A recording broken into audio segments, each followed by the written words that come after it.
Hello, hello. Happy Monday. Awesome, Meredith. Good for you. I just got home from my walk. Heading to the gym at 9. Leg day, which I'm not really looking forward to because Thursday's leg day almost took my life. I'm still sore. Today on my walk, I dropped my phone 3 times and busted my screen. Pretty good, too. But I did it. It's the first time I've walked in like 5 days because it's just been. It's just been. That's what it's been. That's my excuse. It's not I didn't say it was a valid excuse. It's just an excuse. All right, September 15th, Esther's request to the king, Esther 5:1-8. On the third day of the fast, Esther put on her royal robes and entered the inner court of the palace, just across from the king's hall. The king was sitting on his royal throne, facing the entrance. When he saw Queen Esther standing there in the inner court, he welcomed her and held out the gold scepter to her. So Esther approached and touched the end of the scepter. Then the king asked her, "What do you want, Queen Esther? What is your request? I'll give it to you, even if it is half the kingdom." And Esther replied, If it please the king, let the king and Haman come today to a banquet I have prepared for the king." The king turned to his attendants and said, "Tell Haman to come quickly to a banquet, as Esther has requested." So the king and Haman went to Esther's banquet. And while they were drinking wine, the king said to Esther, "Now tell me what you really want. What is your request? I will give it to you, even if it is half the kingdom." Esther replied, "This is my request and deepest wish. If I have found favor with the king, and if it please the king to grant my request and do what I ask, please come with Haman tomorrow for a banquet I will prepare for you. Then I will explain what this is all about." Haman's plot to kill Mordecai. Esther 5:9-14. Haman was a happy man as he left the banquet, but when he saw Mordecai sitting at the palace gate, not standing up or trembling nervously before him, Haman became furious. However, he restrained himself and went on home. Then Haman gathered together his friends and Zeresh his wife and boasted to them about his great wealth and his many children. Doesn't he sound like a peach? I'd love to sit around a table and listen to him. He bragged about the honors the king had given him and how he had been promoted over all the other nobles and officials. Then Haman added, "And that's not all. Queen Esther invited only me and the king himself to the banquet she prepared for us, and she invited me to dine with her and the king again tomorrow." Then he added, "But this is all worth nothing as long as I see Mordecai, the Jew, just sitting there at the palace gate." So Haman's wife Zeresh and all of his friends suggested, "Set up a sharpened pole that stands 75 feet tall, and in the morning ask the king to impale Mordecai on it. When this is done, you can go on your merry way to the banquet with the king." This pleased Haman, and he ordered the pole set up. The king honors Mordecai, Esther 6:1-14. That night, the king had trouble sleeping, so he ordered an attendant to bring the book of the history of his reign so it could be read to him. These people are so arrogant. Read the story of me to me. In those records, he discovered an account of how Mordecai had exposed the plot of Bigthana and Teresh, two of the eunuchs who guarded the door to the king's private quarters. They had plotted to assassinate King Xerxes. "What reward or recognition did we ever give Mordecai for this?" the king asked. His attendants replied, "Nothing has been done for him."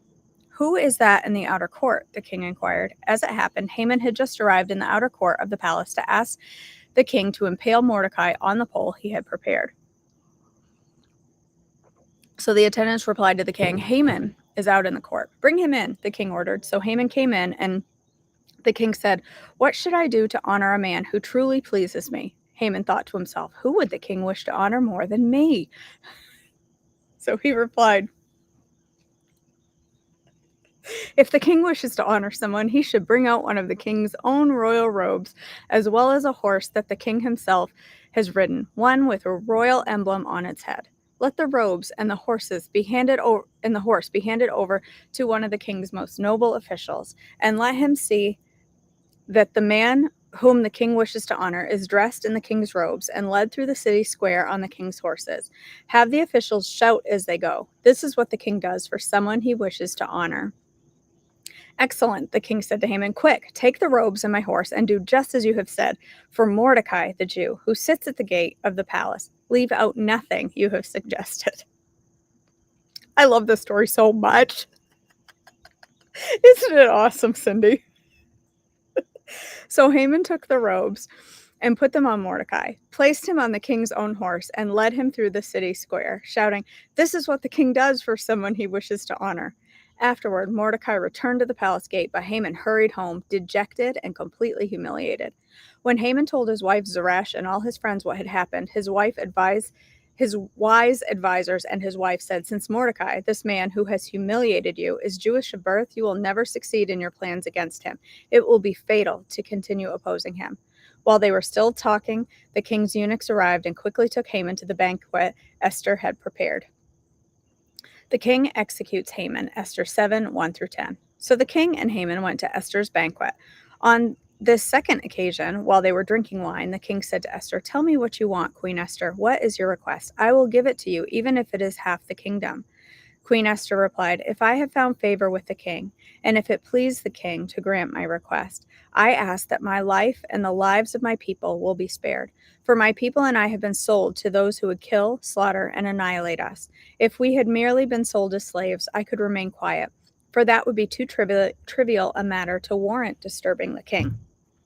"Who would do such a thing?" King Xerxes demanded. "Who would be so presumptuous as to touch you?" Esther replied, "This wicked Haman is our adversary and our enemy." Haman grew pale with fright before the king and queen. Then the king jumped to his feet in a rage and went out to the palace garden. Haman, however, stayed behind to plead for his life with Queen Esther, for he knew the king intended to kill him. In despair, he fell on the couch where Queen Esther was reclining, just as the king was returning from the palace garden. The king exclaimed, "Will he even assault the queen right here in the palace before my very eyes?" And as soon as the king spoke, his attendants covered Haman's face, signaling his doom. Then Harbona, one of the king's eunuchs, said, "Haman has set up a sharpened pole that stands 75 feet tall in his own courtyard. He intended to use it to impale Mordecai, the man who saved the king from assassination." "Then impale Haman on it," the king ordered. So they impaled Haman on the pole he had set up for Mordecai, and the king's anger subsided. He got his. And it gives me the willies thinking about this impalement. It gives me the willies every time I read about it. A decree to help the Jews, Esther 8, 1 through 17. On that same day, King Xerxes gave the property of Haman, the enemy of the Jews, to Queen Esther. Then Mordecai was brought before the king, for Esther had told the king how they were related. The king took off his signet ring, which he had taken back from Haman, and gave it to Mordecai, and Esther appointed Mordecai to be in charge of Haman's property.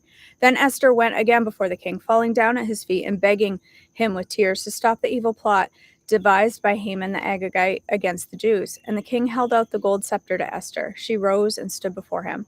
Esther said, "If it please the king, and if I have found favor with him, and if he thinks it is right, and if I am pleasing to him, let there be a decree that reverses the orders of Haman, son of Hammedatha, the Agagite, who ordered that Jews throughout all the king's provinces should be destroyed. For how can I endure to see my people and my family slaughtered and destroyed?" Then King Xerxes said to Queen Esther and Mordecai the Jew, "I have given Esther the property of Haman, and he has been impaled on a pole because he tried to destroy the Jews. Now go ahead and send a message to the Jews in the king's name, telling them whatever you want. Seal it with the king's signet ring, but remember that whatever has already been written in the king's name and sealed with his signet ring can never be revoked." So on June 25th, the king's secretaries were summoned, and a decree was written exactly as Mordecai dictated.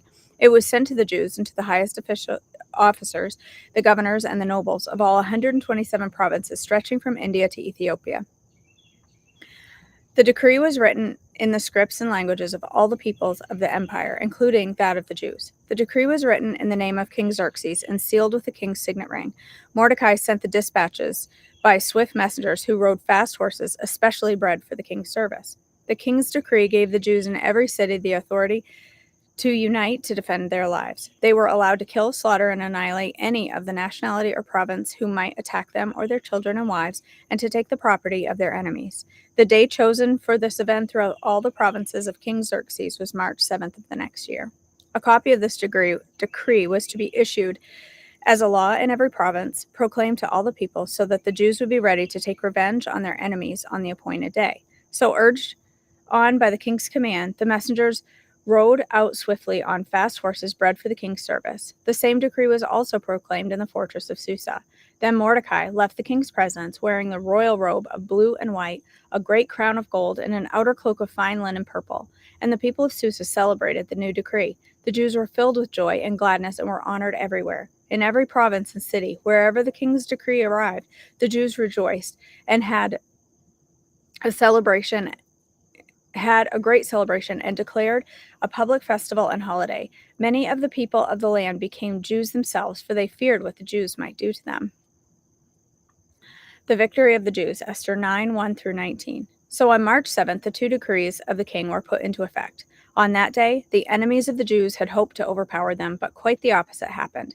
It was the Jews who overpowered their enemies. The Jews gathered in their cities throughout all the king's provinces to attack anyone who tried to harm them. But no one could make a stand against them, for everyone was afraid of them. And all the nobles of the provinces, the highest officers, the governors, and the royal officials helped the Jews for fear of Mordecai. For Mordecai had been promoted in the king's palace, and his fame spread throughout all the provinces as he became more and more powerful. So the Jews went ahead on the appointed day and struck down their enemies with the sword. They killed and annihilated their enemies as they did as they pleased with those who hated them. In the fortress of Susa itself, the Jews killed 500 men. They also killed Parshandantha, Delphin, Aspatha, Paratha, Adalia, Aridatha, Parmashta, Arisai, Aridai, and Vezatha, the 10 sons of Haman, son of Hamadatha, the enemy of the Jews. But they did not take any plunder. That very day, when the king was informed of the number of people killed in the fortress of Susa, he called for Queen Esther. He said, "The Jews have killed 500 men in the fortress of Susa alone, as well as Haman's 10 sons. If they have done that here, what has happened in the rest of the provinces? But now what more do you want? It will be granted to you. Tell me, and I will do it." Esther responded, "If it please the king, give the Jews in Susa permission to do again tomorrow as they have done today, and let the bodies of Haman's 10 sons be impaled on a pole." So the king agreed, and the decree was announced in Susa, and they impaled the bodies of Haman's 10 sons. Then the Jews at Susa gathered together on March 8th and killed 300 more men, and again took no plunder. Meanwhile, the other Jews throughout the king's provinces had gathered together to defend their lives, but they gained relief from all their enemies, killing 75,000 of those who hated them. But they did not take any plunder. This was done throughout the provinces on March 7th, and on March 8th they rested, celebrating their victory with a day of feasting and gladness. The Jews at Susa killed their enemies on March 7th and again on March 8th, and then rested on March 9th, making that their day of feasting and gladness. So to this day, rural Jews living in remote villages celebrate the annual festival and holiday on the appointed day in late winter, when they rejoice and send gifts of food to each other. The Festival of Purim, Esther 9, 20 through 32. Mordecai recorded these events and sent letters to the Jews near and far throughout all the provinces of King Xerxes, calling on them to celebrate an annual festival on these 2 days. He told them to celebrate these days with feasting and gladness, and by giving gifts of food to each other and presents to the poor. This would commemorate a time when the Jews gained relief from their enemies, when sorrow was turned into gladness and their mourning into joy. So the Jews accepted Mordecai's proposal and adopted this annual custom. Haman, son of Hamadatha the Agagite, the enemy of the Jews, had plotted to crush and destroy them on the date determined by casting lots. The lots were called Purim, but when Esther came before the king, he issued a decree causing Haman's evil plot to backfire. And Haman and his sons were impaled on a sharpened pole. That is why this celebration is called Purim, because it is the ancient word for casting lots. So because Mordecai's letter and because of what they had experienced, the Jews throughout the realm agreed to inaugurate this tradition and pass it on to their descendants and to all who became Jews. They declared they would never fail to celebrate these 2 prescribed days at the appointed time each year. These days would be remembered and kept from generation to generation and celebrated by every family throughout the provinces and the cities of the empire. This festival of Purim would never cease to be celebrated among the Jews, nor would the memory of what happened ever die out among the descendants. Then Queen Esther, daughter of Abihail, along with Mordecai the Jew, wrote another letter, putting the queen's full authority behind Mordecai's letter to establish the festival of Purim. Letters wishing peace and security were sent to the Jews throughout 127 provinces of the Empire of Xerxes. These letters established the festival of Purim, an annual celebration of these days at the appointed time, decreed both by Mordecai the Jew and Queen Esther. The people decided to observe this festival just as they had decided for themselves, and their descendants to establish the time of fasting and mourning. So the command of Esther confirmed the practices of Purim, and it was all written down in the records. The greatness of Xerxes and Mordecai, Esther 10, 1 through 3. King Xerxes imposed a tribute throughout his empire, even to the distant coastlands. His great achievements and the full account of the greatness of Mordecai, to whom the king had promoted, are recorded in the book of the history of the kings of Media and Persia. Mordecai the Jew became the prime minister with authority next to that of King Xerxes himself. He was very great among the Jews, who held him in high esteem because he continued to work for the good of his people and to speak up for the welfare of all their descendants. All right. Oh my gosh, we were supposed to start our book this morning and I don't have it out here. Hold on. Let me go grab our book because I forgot to grab it. Hold on.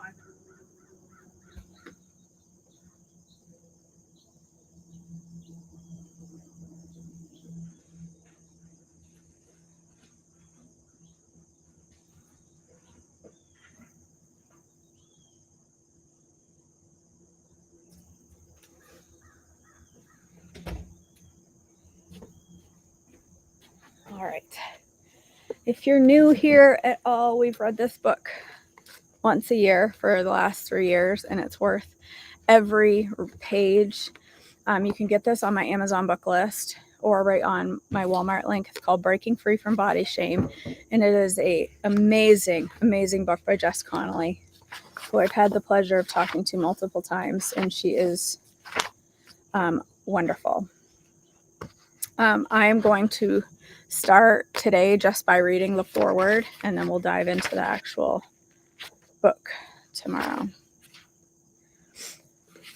We're all searching for beauty. We're all searching for someone who will see us and know us and love us still. We're all searching for God. If God took on a body to be with us, then our search for him should, in part, be found in and through our bodies. Yet, as is the case on many journeys to find God, obstacles abound, deceptions run deep, and the false versions of what we're really looking for seem to overwhelm us at every turn. It shouldn't be shocking that in and through our bodies, these avenues of connection with the embodied incarnate Jesus, we are often met with the diametric opposite of what we seek. We find ugliness, insecurity, isolation, self-hatred, and shame there. Dear ones, these painful experiences don't have to be the summation of the story of our bodies. In the pages of this book, my friend Jess and many others are bravely leading us toward a different ending, which is really a new beginning. I first met Jess years ago, probably right around the start of the season of her own renewal and revival that paved the way for this book. The work she and God were doing with her body image at that time overflowed out of her and onto the people she encountered, people like me. A major girl crush on my end ensued, and a deep friendship grew. She helped me walk away from my shame about beauty before I even knew I needed to, and her hard-won, faith-filled wisdom continues to illuminate the way forward for me and so many others. When we first met, I was about 6 years into living with my new body, which is severely disabled. I had always been confident, an extroverted Southern lady, and a Christian good girl to the core. I was tall and blonde and loud and a haphazard commercial print model and a pageant winner, a theater enthusiast and a public speaker. Yet for as long as I can remember, I was racked with insecurity and shame about my body. Then, out of the blue, as a 26-year-old newlywed and young mom, my physical body was decimated by a stroke and a 16-hour brain surgery. I awoke to a new reality of major lifelong disabilities: the inability to walk well or drive, double vision, deafness, a frozen vocal cord, a half-paralyzed face, and a thick new layer of insecurity and shame. Yet no matter the depth of our pain or the unique scars we bear, the hope of redemption remains the same. This book has already brought me to hopeful tears of recognition and to a renewed, open-handed posture of release. Jess's words and the stories of the other women who have reinvigorated my belief that we are being freed, not just despite our bodily struggles, but because of them. This renewal is one of the soul, but it is manifested dazzling through our physical selves. The process is as individual as our own beautiful bodies, but the healing is most powerfully done together. Join us, it will be glorious. On the journey with you, Catherine Wolfe. I love this book so much. I love it, love it, love it. All right. Well, what time is it? 8:48. I gotta get my butt to the gym. I think I gotta go change my leggings because I think my butt's a little wet sitting in this chair. I think there's a little moisture in the bottom of this. Just a little dew on the chair, and now my butt's all wet. That's not gonna be good for squats. All right, let's go ahead and make sure I didn't miss any. You like that view, Mary? That's my 0.25 acre. Like 10 feet of lawn to my trees. And then there's a house right there. Right there. Oh, all right. You guys, this is my husband's shirt. Can I just tell you how good it feels to be in my husband's shirt? And I could very easily, look, I could totally button my husband's shirt, his size medium, if I wanted to. I could totally button it. Do you know what a good feeling that is? I've never been able to do that. I am not very far from weighing less than my husband, and I have never, ever weighed less than him. I am going to do a jig naked through Walmart. Probably not, but I'd like to. Just to say, look at me. I weigh less than my husband. That's a big deal. I'm going to put on his pants and walk around in them just to say, look at this.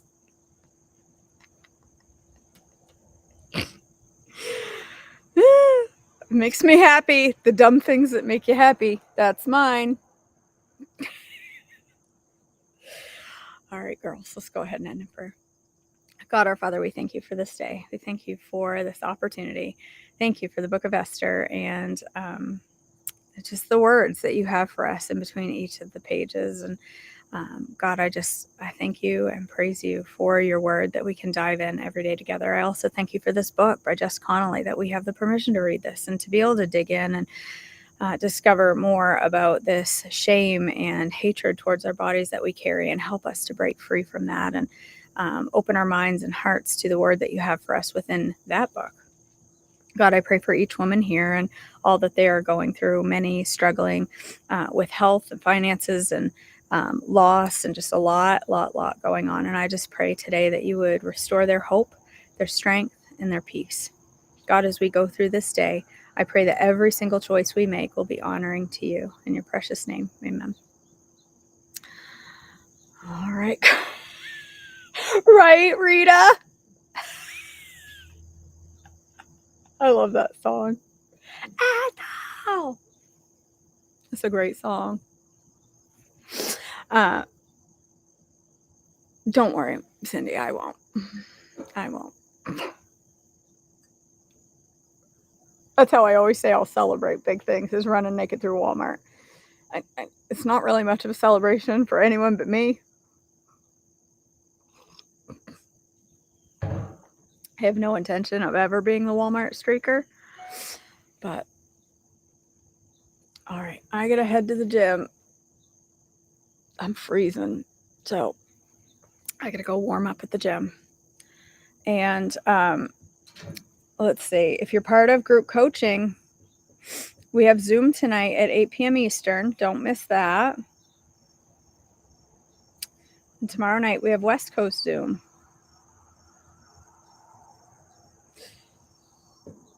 All right.